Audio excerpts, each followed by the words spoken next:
Welcome to the Slop Temple. We pray this video helps. You begin by confirming your iPhone 16 Pro is updated and unlocked. This avoids carrier conflicts.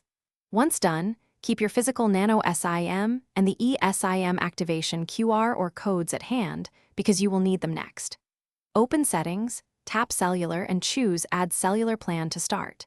You're initiating the eSIM registration while the physical SIM remains seated.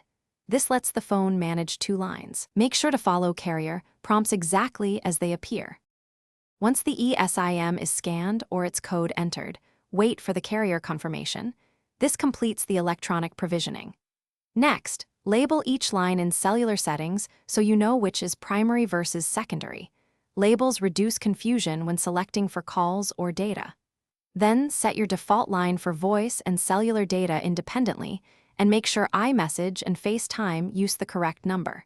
You'll now see both plans active. Test a call and an SMS to verify routing. To finish, manage use. Assign a line per contact and choose which line handles calls or cellular data to optimize costs and coverage. Make sure to enable or disable allow cellular data switching depending on whether you want automatic data fallback between lines. If you need to remove a plan, tap the plan and delete. This frees the eSIM slot.